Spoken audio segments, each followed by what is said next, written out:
ദൈവനാമത്തിന് മഹത്വം ഉണ്ടാകട്ടെ. വളരെ അതിപ്രധാനമായ ഒരു പുതിയ പുസ്തക പഠനം, അതിൻ്റെ 5-ാമത്തെ അവതരണം. അപ്പോസ്തലനായ പൗലോസ് റോമിലുള്ള വിശുദ്ധന്മാർക്ക് വേണ്ടി നൽകപ്പെട്ട ലേഖനം. ആ പുസ്തകത്തിൽ നിന്നുള്ള 5-ാമത്തെ അവതരണത്തിലാണ്. അപ്പോസ്തലനായ പൗലോസ് താൻ ഇതുവരെ റോമിൽ പോയിട്ടില്ല, പക്ഷേ താൻ വളരെയധികമായി വാഞ്ചിക്കുകയാണ് നാളുകളായി റോമിലേക്ക് പോകുവാൻ. ആ മഹാനഗരം, അത് എഴുതുന്ന കാലഘട്ടത്തിൽ ലോകത്തിലെ വളരെ വളരെ പ്രധാനപ്പെട്ട ഒരു നഗരം. താൻ എന്തിനു വേണ്ടി ജീവിക്കുന്നു എന്ന് പൗലോസ് വ്യക്തമായി ഓർമ്മിപ്പിച്ചു. താൻ അവരെ കണ്ടിട്ടില്ല, അവർ തന്നെ കണ്ടിട്ടില്ല. തന്നെ കണ്ട ആരെങ്കിലും ഇവിടെ ഉണ്ടാകാം. കാരണം 16-ാം അധ്യായം എത്തുമ്പോൾ തൻ്റെ പ്രിയപ്പെട്ട പല ബന്ധുക്കളെയും സുഹൃത്തുക്കളെയും എല്ലാം താൻ പരിചയപ്പെടുത്തുന്നുണ്ട്. പക്ഷെ ഭൂരിപക്ഷം ആർക്കും തന്നെ അറിയില്ല. അതോടെ താൻ അവർക്ക് വേണ്ടി തന്നെ അവതരിപ്പിച്ച് പരിചയപ്പെടുത്തി. സുവിശേഷത്തിന് വേണ്ടി വിളിച്ച് വേർതിരിക്കപ്പെട്ട കർത്താവിൻ്റെ ദാസൻ, അപ്പോസ്തലൻ എന്നെല്ലാം വ്യക്തമായി തൻ്റെ ഔദ്യോഗിക ഉത്തരവാദിത്വത്തെ ഓർമ്മിപ്പിച്ചു. തുടർന്ന് 5-ാമത്തെ വാക്യത്തിൽ ഈ സുവിശേഷം ദൈവത്തിൻ്റെ വാഗ്ദാനമായ, പ്രവചനമായ, ദൈവത്താൽ ഒരുക്കപ്പെട്ട ഈ സുവിശേഷം യേശുവിൽ കേന്ദ്രീകരിക്കപ്പെട്ടതാണ്. എന്നിട്ട് യേശുവിൻ്റെ ജഡീകമായ അവസ്ഥയും ദൈവീകമായ അവസ്ഥയും അവതരിപ്പിച്ചു. ജഡ സംബന്ധിച്ച് ദാവീദിൻ്റെ സന്തതിയിൽ നിന്ന് ജനിക്കുകയും ആ വംശാവലി അതാണ്, രാജകീയ പരമ്പര. അതോടൊപ്പം ദൈവപുത്രനുമാണ്. അത് ദൈവം ശക്തിയോടെ നിർണയിച്ചു. മരിച്ചവരിൽ നിന്ന് യേശുക്രിസ്തുവിനെ ഉയർപ്പിച്ചുകൊണ്ട് അത് ഏറ്റവും വലിയ പ്രഖ്യാപനമാണ്. ശക്തിയോടുകൂടിയുള്ള പ്രഖ്യാപനമാണ്. മരിച്ചവരിൽ നിന്ന് ഉയർപ്പിച്ചുകൊണ്ടാണ് അത് തെളിയിച്ചത്. വിശുദ്ധിയുടെ ആത്മാവസ്ഥ, ദൈവാത്മാവിൻ്റെ പ്രവർത്തനവും കൂടിയായിരുന്നു. തുടർന്ന് താൻ വ്യക്തമായി പറഞ്ഞു, അങ്ങനെ നിർണയിക്കപ്പെടുകയും ചെയ്തിരിക്കുന്നവനാലല്ലോ ഞങ്ങൾ അവൻ്റെ നാമത്തിനായി, അതാണ് അതിൻ്റെ ജീവിതത്തിൻ്റെ ലക്ഷ്യം, അവൻ്റെ നാമത്തിനായി സകല ജാതികളുടെയും ഇടയിൽ വിശ്വാസത്തിന് അനുസരണം വരുത്തേണ്ടതിന് കൃപയും അപ്പോസ്തലത്വവും പ്രാപിച്ചത്. അപ്പോൾ ജാതികളുടെ ഇടയിൽ പ്രവർത്തിക്കാൻ തിരഞ്ഞെടുക്കപ്പെട്ട അപ്പോസ്തലൻ, അയക്കപ്പെട്ടവനാണ് പൗലോസ്. പൗലോസ് എന്താണ് അവിടെ ചെയ്യേണ്ടത്? ജാതികളുടെ നടുവിലുള്ള തൻ്റെ ശുശ്രൂഷ എന്താണ്? അവർ വിശ്വാസത്തിന് അനുസരണം വരുത്തുക. പുറജാതികളുടെ നടുവിൽ യഹൂദന്മാരല്ലാത്ത ജനങ്ങൾ, പുറജാതികളായ അവരുടെ നടുവിൽ കർത്താവ് യേശുവിനെക്കുറിച്ച് പ്രസംഗിച്ച് ക്രിസ്തുവിലുള്ള വിശ്വാസത്തിലേക്ക്, അനുസരണത്തോടുകൂടിയുള്ള പ്രതികരണത്തിലേക്ക് ദൈവഹിതപ്രകാരം അവരെ ആനയിക്കുക. വിശ്വാസത്തിന് അനുസരണം വരുത്തുക, അതായത് ലഭിച്ച വിശ്വാസത്തിന് അനുയോജ്യമായ അനുസരണം, അല്ലെങ്കിൽ വിശ്വാസത്തിൽ നിന്ന് ഉത്ഭവിച്ച അനുസരണം. ഈ ആശയങ്ങളെല്ലാം അത് പ്രയോഗത്തിലുണ്ട്. റോമലേഖനത്തിൽ വിശ്വാസമെന്ന പദത്തിൻ്റെ ആദ്യ ഉപയോഗമാണ് ഈ വാക്യത്തിൽ നമ്മൾ കാണുന്നത്. പൗലോസിൻ്റെ ഉപന്യാസങ്ങളിൽ, എഴുത്തുകളിൽ വളരെയധികം തവണ താക്കോൽ വാക്കായിട്ട് കാണപ്പെടുന്നൊരു വാക്കാണ് വിശ്വാസം എന്നത്. ഒരു മനുഷ്യൻ രക്ഷയിലേക്ക് വരുന്നതിൻ്റെ അടിസ്ഥാനം വിശ്വാസമാണ്. ദൈവത്തിലുള്ള, ദൈവപുത്രനായ കർത്താവ് യേശു ക്രിസ്തുവിലുള്ള വിശ്വാസമാണ്. പൗലോസിൻ്റെ ലേഖനങ്ങൾ നാം പഠിക്കുമ്പോൾ പൗലോസ് പരാമർശിക്കുന്ന വിശ്വാസം എന്നുള്ളത് ഫലമില്ലാത്ത, പ്രയോജനമില്ലാത്ത ബാഹ്യമായൊരു ചടങ്ങല്ല. യാക്കോബ് തൻ്റെ ലേഖനത്തിൽ വളരെ വ്യക്തമായി യാക്കോബ് 2:17-26 വാക്യങ്ങളിൽ ഫലമില്ലാത്ത വിശ്വാസത്തെക്കുറിച്ച് യാക്കോബ് പറയും. അങ്ങനെ വിശ്വാസവും പ്രവൃത്തികളില്ലാത്തതാകിയാൽ സ്വതവേ നിർജീവമാകുന്നു. ആത്മാവില്ലാത്ത ശരീരം നിർജീവമായിരിക്കുന്ന പോലെ പ്രവൃത്തിയില്ലാത്ത വിശ്വാസവും നിർജീവമാണ്. വിശ്വാസത്തിൽ പ്രവൃത്തികൾ ഉണ്ടാകണം, വിശ്വാസത്തിൻ്റെ ഫലം പുറപ്പെടണം. പൗലോസ് സംസാരിക്കുന്ന വിശ്വാസം ഫലമില്ലാത്ത വിശ്വാസമല്ല, ജീവനുള്ള ഫലപ്രദമായ വിശ്വാസം, നിർവ്യാജ്യമായ വിശ്വാസം. അതായത് യഥാർത്ഥമായ വിശ്വാസത്തിൽ എപ്പോഴും അനുസരണമുണ്ടാകും. വെറുതെ കേട്ടുകൊണ്ടിരിക്കുന്നതല്ല വിശ്വാസം. യഥാർത്ഥ വിശ്വാസം അനുസരണത്തിലേക്ക് അത് പ്രതിഫലിക്കും. അനുസരണമാണ് ദൈവത്തെ പ്രസാദിപ്പിക്കുവാൻ ആവശ്യമായിരിക്കുന്നത്.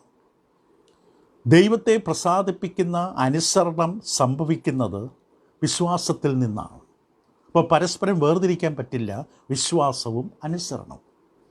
എബ്രായ ലേഖനം 11-ാം അധ്യായത്തിൻ്റെ 6-ാം വാക്യത്തിൽ പറഞ്ഞു, ദൈവത്തിൻ്റെ അടുക്കൽ വരുന്നവൻ ദൈവമുണ്ടെന്ന് വിശ്വസിക്കണം. അത് പറയുന്നതിന് മുമ്പൊരു കാര്യം പറഞ്ഞു, വിശ്വാസം കൂടാതെ ദൈവത്തെ പ്രസാദിപ്പിക്കാൻ കഴിയില്ല. ഇപ്പോൾ ദൈവമുമ്പിൽ നാം ദൈവം ഒരു കൽപ്പന അനുസരിക്കാൻ വേണ്ടി അനുസരിക്കുകയല്ല, ദൈവത്തിലുള്ള വിശ്വാസത്തിൽ നിന്ന് ഉത്ഭവിച്ച അനുസരണമായിരിക്കണം. അത് അബ്രഹാമിലും മറ്റും നമുക്ക് കാണാൻ കഴിയും. ഇപ്പോൾ പൗലോസ് സംസാരിക്കുമ്പോൾ വിശ്വാസം എന്ന് പറയുമ്പോൾ വെറും ബുദ്ധിപരമായ അംഗീകാരം സമ്മതം അല്ല ഉദ്ദേശിക്കുന്നത്. നാം ചില പ്രസംഗങ്ങൾ കേൾക്കുമ്പോൾ, ചില പ്രഭാഷണങ്ങൾക്ക് ചെവി കൊടുക്കുമ്പോൾ ബുദ്ധിതലത്തിൽ നാം അംഗീകരിക്കും. ബുദ്ധിതലത്തിൽ അംഗീകരിക്കുന്നതിനെ, സമ്മതിക്കുന്നതിനെയല്ല ദൈവവചനത്തിൽ വിശ്വാസം എന്ന് വിളിക്കുന്നത്. ചിലപ്പോൾ നമുക്കൊരു ആശ്രയത്തിൻ്റെ മനോഭാവം ഉണ്ടാകും കേൾക്കുന്നതനുസരിച്ച്. അത് വിശ്വാസമാകണമെന്നില്ല, അത് വിശ്വാസമല്ല. യഥാർത്ഥ വിശ്വാസവും ആത്മാർത്ഥമായ അനുസരണവും വേർതിരിക്കാൻ കഴിയില്ല. യഥാർത്ഥ വിശ്വാസം, ആത്മാർത്ഥമായ അനുസരണം. റോമലേഖനത്തിൻ്റെ 10-ാം അധ്യായത്തിൻ്റെ 16-ാം വാക്യത്തിൽ ഈ അനുസരണവും വിശ്വാസവും ഒരുമിച്ച് ഉപയോഗിച്ചിരിക്കുന്നത് നമുക്ക് കാണാം. റോമർ 10:16. ഇവിടെ ഇങ്ങനെയാണ് എഴുതിയിരിക്കുന്നത്, എങ്കിലും എല്ലാവരും സുവിശേഷം അനുസരിച്ചിട്ടില്ല. അവിടെ അനുസരണം എന്ന വാക്ക് ഉപയോഗിച്ചു. എന്നിട്ട് യെശയ്യാപ്രവചന പുസ്തകത്തിൽ വാക്യം ഉദ്ധരിച്ചിട്ട്, കർത്താവെ ഞങ്ങൾ കേൾപ്പിച്ചത് ആർ വിശ്വസിച്ചു എന്ന് യെശയ്യാവ് പറയുന്നുവല്ലോ. അപ്പം അനുസരണമെന്നും വിശ്വാസമെന്നും മാറി മാറി ഒരേ വാക്യത്തിൽ തന്നെ ഉപയോഗിച്ചിരിക്കുകയാണ്. രക്ഷിക്കുന്ന വിശ്വാസം, ദൈവം അംഗീകരിക്കുന്ന അനുസരണം ഒരു നാണയത്തിൻ്റെ 2 വശം പോലെയാണ്. അവ തമ്മിൽ വ്യത്യസ്തമായി വേർതിരിഞ്ഞ് നമുക്ക് സംസാരിക്കാം. വിശ്വാസത്തെക്കുറിച്ചും അനുസരണത്തെക്കുറിച്ചും വേറിട്ട് നമുക്ക് സംസാരിക്കാൻ പറ്റും, പക്ഷെ അവ തമ്മിൽ വേർതിരിക്കാൻ പറ്റില്ല. ഇവിടെ ജാതികളുടെ ഇടയിൽ വിശ്വാസത്തിന് അനുസരണം വരുത്തണം. വിശ്വാസമെന്ന ദൈവസംഹിത, രക്ഷയുടെ മാർഗം ജാതികളുടെ നടുവിൽ പ്രസംഗിക്കുമ്പോൾ അവർ അനുസരണത്തിലേക്ക് അവരെ കൊണ്ടുവരുന്ന തരത്തിൽ അത് അവതരിപ്പിക്കണം. അപ്പോൾ അതിന് 2 ഉദ്ദേശമുണ്ട് പൗലോസിന്. ഒന്ന് അന്യോന്യമുള്ള ഉദ്ദേശം, അല്ലെങ്കിൽ നേർവരയിൽ പോകുന്ന ഉദ്ദേശം. മറ്റൊന്ന് മുകളിലേക്കുള്ള വര. ഒന്ന് വശത്തേക്ക്, ഒന്ന് മുകളിലേക്ക്. ഒന്നാമത് വശത്തേക്കുള്ള ഉദ്ദേശം പറയുന്നത് പാപത്തിൽ നശിച്ചു കിടക്കുന്ന പുറജാതികളുടെ ലോകത്തിലേക്ക് കർത്താവ് യേശുവിനെ കൊണ്ടുപോകണം. യേശുവിനെ അവിടെ പ്രസംഗിക്കണം സകല ജാതികളുടെയും ഇടയിൽ. ഇപ്പോൾ ജാതികളുടെ ഇടയിൽ പുറജാതികളുടെ ലോകത്തിലേക്ക് സുവിശേഷമായി കടന്നു വന്ന് നശിച്ചു കിടക്കുന്ന ലോകത്തിൽ യേശുവിനെ കാണിച്ചു കൊടുക്കണം. മുകളിലേക്കുള്ള ഉദ്ദേശം എന്താണ്? അത് വ്യക്തമായി പറയും, അവൻ്റെ നാമത്തിനായി, തൻ്റെ യജമാനൻ്റെ പ്രസാദത്തിനായി, സ്വർഗസ്ഥനായ തൻ്റെ യജമാനൻ്റെ സന്തോഷത്തിന് വേണ്ടി ഈ ദൗത്യം എനിക്ക് ചെയ്യണം. ഇതാണ് പൗലോസിൻ്റെ ജീവിതത്തിൻ്റെ ലക്ഷ്യം. അപ്പോൾ ഇതുവരെ താൻ തന്നെ അവതരിപ്പിച്ചു, തന്നെ പരിചയപ്പെടുത്തി, എല്ലായിടത്തുമുള്ള പുറജാതികളെ പരാമർശിച്ചിട്ട് അടുത്ത വാക്യത്തിൽ 7-ാം വാക്യത്തിൽ പൗലോസ് റോമിലുള്ള വിശ്വാസികളെ, റോമിലുള്ള ജനത്തിലേക്ക് വരികയാണ്. അവരിൽ യേശുക്രിസ്തുവിനായി വിളിക്കപ്പെട്ട നിങ്ങളും ഉൾപ്പെട്ടിരിക്കുന്നു. ഇപ്പോൾ സർവ്വലോകത്തിലുമുള്ള പ്രജാതികളുടെ ഇടയിലേക്ക് താൻ കടന്നു പോകേണ്ടതായ ദൗത്യത്തെക്കുറിച്ച് പറഞ്ഞിട്ട് റോമിലുള്ളവരിലേക്ക് അത് ചുരുക്കമായി അവതരിപ്പിച്ചു. ദൈവത്തിനായി വിളിക്കപ്പെട്ട നിങ്ങളും, യേശുക്രിസ്തുവിനായി വിളിക്കപ്പെട്ട നിങ്ങൾ. 1-ാം അധ്യായത്തിൻ്റെ 1-ാം വാക്യത്തിൽ പൗലോസ് തന്നെ അവതരിപ്പിച്ചപ്പോൾ സുവിശേഷത്തിനായി വിളിക്കപ്പെട്ടവരെന്ന് സ്വയം പറഞ്ഞു. അതേ യവന വാക്ക് തന്നെയാണ് ഇവിടെ ഉപയോഗിച്ചിരിക്കുന്നത്. നിങ്ങളും ഞാനും സ്വർഗത്തിൽ നിന്ന് നേരിട്ട് വിളി ലഭിച്ചവരല്ല പൗലോസിനെ പോലെ. പൗലോസിന് സ്വർഗീയമായ ദൈവീകമായ ഒരു വിളി ലഭിച്ച വ്യക്തിയാണ്. നിങ്ങളും ഞാനും വിളിക്കപ്പെട്ടു. പക്ഷേ വിളിക്കപ്പെട്ടത് എങ്ങനെയാണ്? സുവിശേഷത്താൽ. നമ്മോട് ആരോ, ദൈവത്താൽ അയക്കപ്പെട്ട ആരോ ഒരാൾ നമ്മളോട് സുവിശേഷം അറിയിച്ചു, അല്ലെങ്കിൽ ഏതെങ്കിലും യോഗത്തിൽ, അല്ലെങ്കിൽ ഒരു ട്രാക്റ്റിലൂടെ, ഒരു പുസ്തകത്തിലൂടെ സുവിശേഷ സത്യം നമ്മുടെ അടുക്കലെത്തി. അത് വായിച്ചപ്പോൾ, കേട്ടപ്പോൾ നമുക്ക് നമ്മുടെ അവസ്ഥ ബോധ്യപ്പെട്ടു. ആ സുവിശേഷ സത്യങ്ങൾ നാം തിരിച്ചറിഞ്ഞു, നമ്മുടെ ആവശ്യം ബോധ്യപ്പെട്ടു. അതാണ് ദൈവം നമ്മെ വിളിച്ച വിളി. അപ്പോസ്തലനായ പൗലോസ് തന്നെ തെസ്സലോനിക്ക ലേഖനത്തിൽ ഇത് പറയും. 2 തെസ്സലോനിക്കയ്ക്ക് എഴുതിയ 2-ാം ലേഖനം 2-ാം അധ്യായം 14-ാം വാക്യം. നമ്മുടെ കർത്താവായ യേശുക്രിസ്തുവിൻ്റെ മഹത്വം പ്രാപിപ്പാനല്ലോ അത് ലക്ഷ്യം. എന്തിലേക്ക്? മഹത്വം പ്രാപിപ്പാനല്ലോ അവൻ ഞങ്ങളുടെ സുവിശേഷ ഘോഷണത്താൽ നിങ്ങളെ, തെസ്സലോനിക്കയിലുള്ളവരോട് പറയുകയാണ്, നിങ്ങളെ രക്ഷയ്ക്ക് വിളിച്ചത്.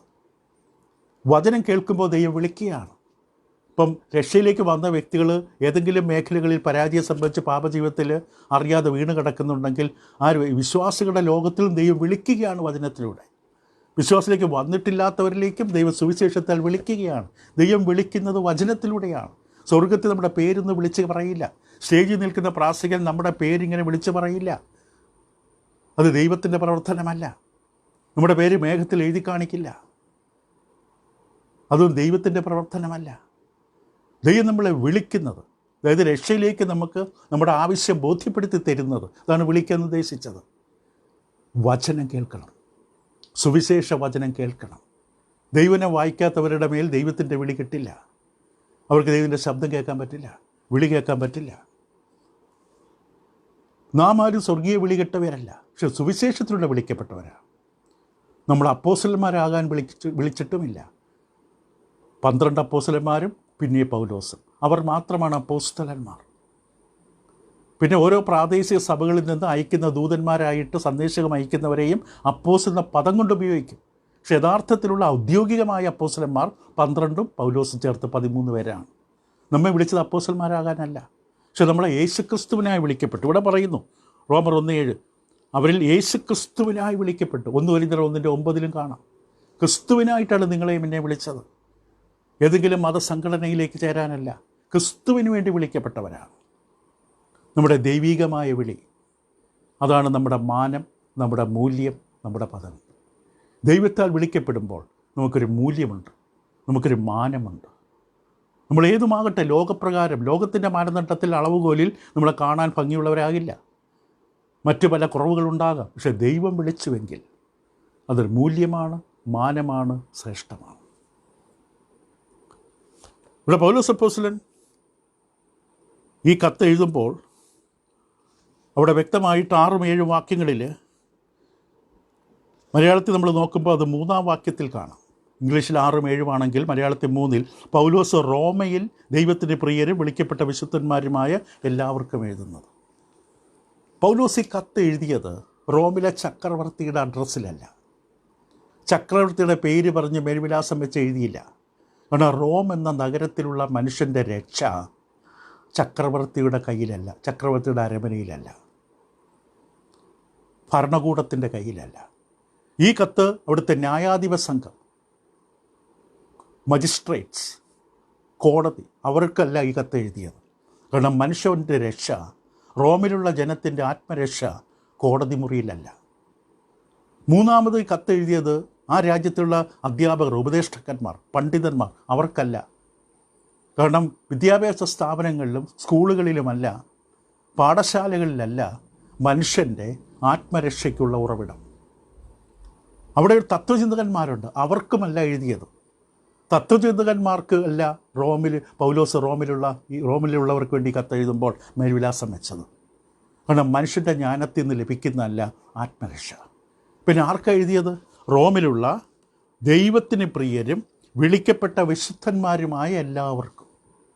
ഈ കത്ത് എഴുതിയിരിക്കുന്നത് റോമൻ പട്ടണത്തിലുള്ള സഭയ്ക്ക് വേണ്ടിയാണ്, ദൈവത്തിൻ്റെ സഭയ്ക്ക് വേണ്ടി, ക്രിസ്തുവിൻ്റെ ശരീരമായ സഭയ്ക്ക് വേണ്ടി, ദൈവാത്മാവിൻ്റെ ചൈതന്യം കൊണ്ട് ജീവനോടുകൂടി ആത്മജീവൻ പ്രാപിച്ച ഇതിലെ സഭയ്ക്ക് വേണ്ടി. കാരണം ഒരു പട്ടണത്തിലുള്ള കർത്താവിൻ്റെ സഭയാണ് ആ പട്ടണത്തിൻ്റെ രക്ഷയ്ക്കുള്ള നിധാനം. മനുഷ്യനിർമ്മിതങ്ങളായ ആചാരാനുഷ്ഠാനങ്ങളിൽ നിൽക്കുന്ന കെട്ടിടങ്ങളല്ല, നാമധേയ വിഭാഗങ്ങളല്ല, കർത്താവിൻ്റെ സഭ.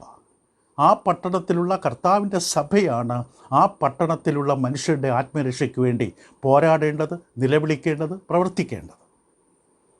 മറ്റാർക്കും ആ ഉത്തരവാദിത്തമില്ല. അവർ ചെയ്യുന്നുണ്ടെങ്കിൽ ഒരു പ്രയോജനവുമില്ല. എഫേസ്യർക്ക് ലേഖനം 3-ാം അധ്യായത്തിൻ്റെ 10 മുതൽ 21 വരെയുള്ള വാക്യം പൗലോസ് അപ്പോസ്തലൻ വ്യക്തമായി പഠിപ്പിക്കും.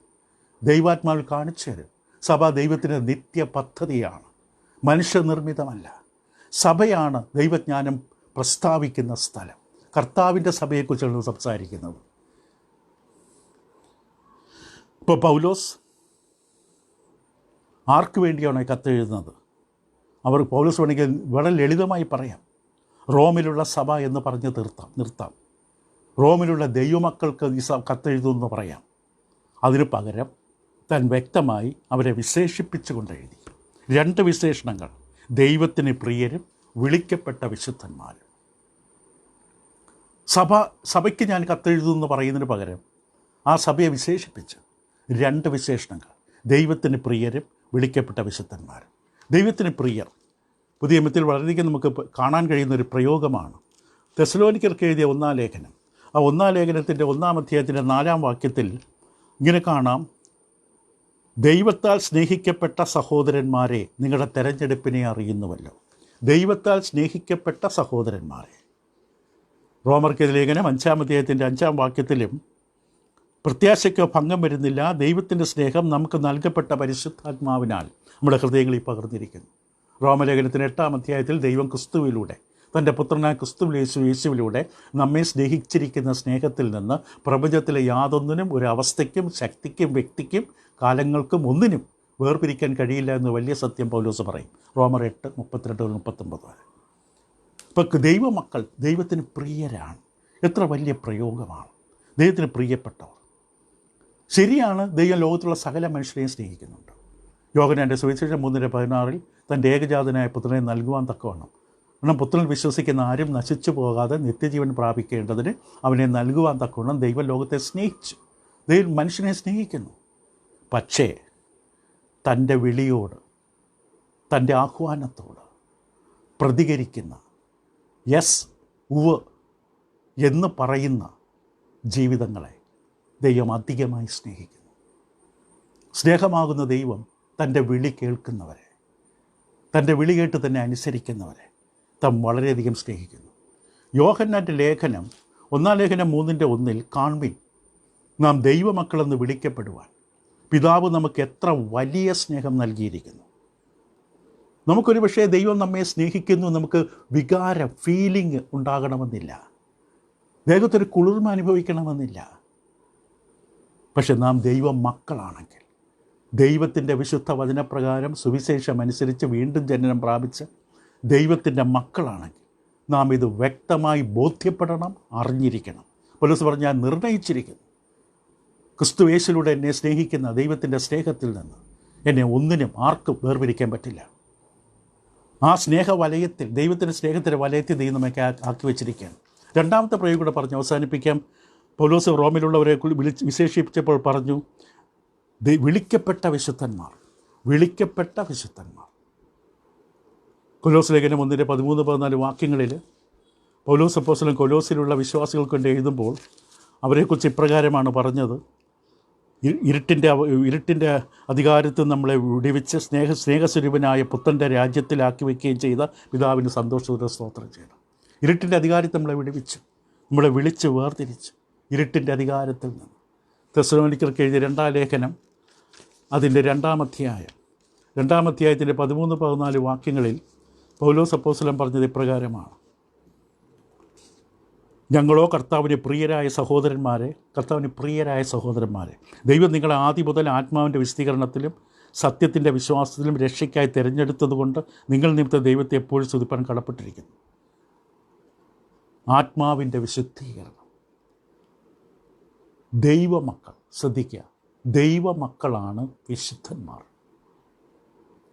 വചനപ്രകാരമുള്ള ക്രിസ്ത്യാനികൾ. ക്രിസ്ത്യാനി എന്ന വാക്ക് തെറ്റിദ്ധരിക്കരുത്. തിരുവചനപ്രകാരം ക്രിസ്തുവിൻ്റെ അനുയായികളായി ക്രിസ്തുവിൻ്റെ കൽപ്പന അനുസരിച്ചവരാണ് ക്രിസ്ത്യാനികൾ. അവരാണ് വിശുദ്ധന്മാർ. വിശുദ്ധൻ എന്ന വാക്ക് ദുരുപയോഗിക്കപ്പെട്ട, നിന്ദിക്കപ്പെട്ട, തെറ്റിദ്ധരിക്കപ്പെട്ട ഒരു വാക്കാണ്. കത്തോലിക്ക സഭ ഒരു മാനുഷിക പ്രസ്ഥാനമായ, മനുഷ്യനിർമ്മിതമായ കത്തോലിക്ക സഭയിൽ അവരുടെ ഉപദേശപ്രകാരം വളരെ ചുരുക്കം പേർ, ഒരു വ്യക്തി മരിച്ച് 100 or 1000 വർഷങ്ങൾക്ക് ശേഷം അവർ ചെയ്തു എന്ന് പറയുന്ന വ്യാജമായ അത്ഭുതങ്ങളും അടയാളങ്ങളും കാണിച്ച് ചില മനുഷ്യരെ ഉയർത്തും. പ്രത്യേകമായി ചിലരെ ഉയർത്തി വിശുദ്ധ പദവിയിലേക്ക് ഉയർത്തും. അത് വചനപ്രകാരമുള്ള ഒരു സംവിധാനമല്ല. അവർ ദൈവത്തിനു മുമ്പിൽ വിശുദ്ധരുമല്ല. അവരാരും സ്നാനമേറ്റ ദൈവമക്കളുമല്ല. അവരെ വിശുദ്ധരെന്ന് പറയുവാൻ ഒരു അവകാശവുമില്ല.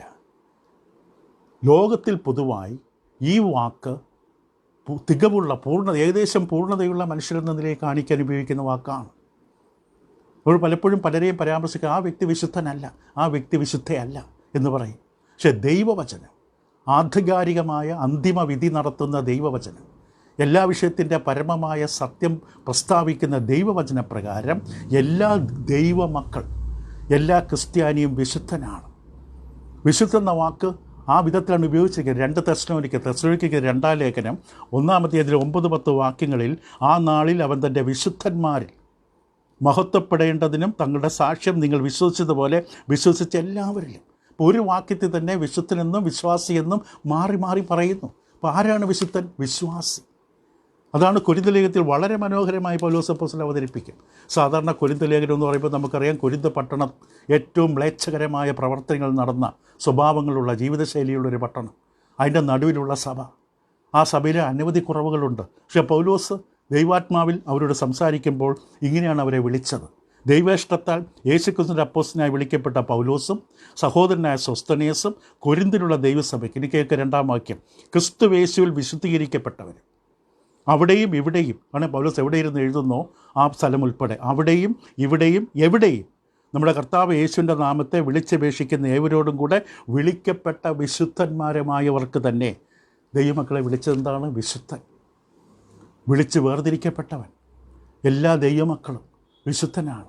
വിശുദ്ധൻ എന്ന വാക്ക് യവന ഭാഷയിൽ ഹാഗിയോസ് എന്ന വാക്കാണ്. ഈ വാക്കിൽ നിന്നാണ് വിശുദ്ധൻ, പരിശുദ്ധൻ എന്ന വാക്ക് വരുന്നത്. ഇപ്പോൾ വിളിച്ച് വേർതിരിക്കപ്പെട്ടവൻ. കൊരിന്ത് സഭയുടെ അവസ്ഥയിൽ എല്ലാ മ്ലേച്ഛരുടെ നടുവിൽ നിന്ന് ദൈവം സുവിശേഷത്തിൽ അവരെ വിളിച്ച് വേർതിരിച്ചു. അവരെക്കുറിച്ച് പൗലോസ് പറഞ്ഞതും നിങ്ങളും ചിലർ ഈ വകക്കാരായിരുന്നു. വളരെ ദുഷിച്ച ജീവിത ശൈലിയെക്കുറിച്ച് പറഞ്ഞതിന് ശേഷം കൊരിന്ത് സഭയോട് പറയും, നിങ്ങളും ചിലർ ഈ വകക്കാരായിരുന്നു. പക്ഷെ എന്ത് സംഭവിച്ചു?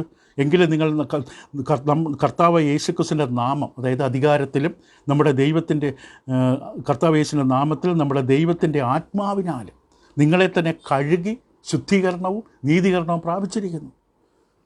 അതാണ് വിശുദ്ധന്മാർ. എബ്രായ ലേഖനം 2-ാം വാക്യത്തിൽ എബ്രായ ലേഖൻ പറഞ്ഞ ഇപ്രകാരമാണ്, വിശുദ്ധീകരിക്കുന്നവനും വിശുദ്ധീകരിക്കപ്പെടുന്നവർക്കുമെല്ലാം ഒരുവനല്ലോ പിതാവ്.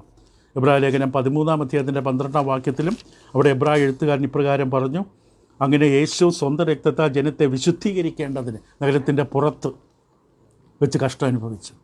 ഇപ്പോൾ നാം വിശുദ്ധീകരിക്കപ്പെടുന്നൊരു ജീവിതം, വിശുദ്ധിയുള്ളൊരു ജീവിതം ജീവിക്കാൻ വിളിക്കുകയാണ്.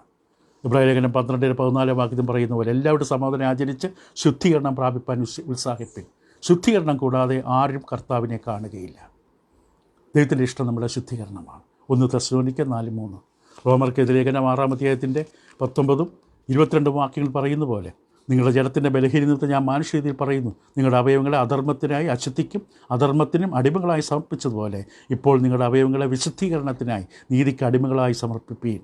എന്നാൽ ഇപ്പോൾ പാപത്തിൽ നിന്ന് സ്വാതന്ത്ര്യം പ്രാപിച്ച് ദൈവത്തിന് ദാസന്മാരായിരിക്കാൻ നിങ്ങൾക്ക് ലഭിക്കുന്ന ഫലം വിശുദ്ധീകരണവും അതിൻ്റെ അന്തം നിത്യജീവനുമാണ്. നമ്മൾ വിശുദ്ധീകരണ ജീവിതത്തിലേക്ക് ജീവിക്കാൻ വിളിക്കപ്പെട്ടിരിക്കുകയാണ്. പറഞ്ഞ് അവസാനിപ്പിക്കട്ടെ, നിങ്ങളും എന്നെ കേൾക്കുന്ന നിങ്ങൾ ഒരു വിശ്വാസിയാണെങ്കിൽ, പുതിയ നിയമപ്രകാരമുള്ള വിശ്വാസിയാണ്, അഥവാ ക്രിസ്ത്യാനിയാണെങ്കിൽ, നിങ്ങൾ ദൈവത്തിന് പ്രിയപ്പെട്ടവനാണ്, പ്രിയപ്പെട്ടവളാണ്, പ്രത്യേക അനുഗ്രഹമുള്ളവളാണ്. നിങ്ങളുടെ മൂല്യം വളരെ വലുതാണ്. അത് കളയരുത്. ജീവിതത്തിലൂടെ അത് തെളിയിക്കുക. ദൈവം നിങ്ങളെ സഹായിക്കട്ടെ. തുടരാം. അടുത്ത ദിവസം 8-15 വാക്യങ്ങളിൽ പൗലോസ് ആവോളം ഒരുങ്ങിയിരിക്കുന്നു റോമിൽ പോകാൻ, സുവിശേഷം അറിയിക്കാൻ. എന്തുകൊണ്ടെന്ന് നമുക്ക് പിന്നീട് കാണാം. ദൈവം നിങ്ങളെ സഹായിക്കട്ടെ. Thank you.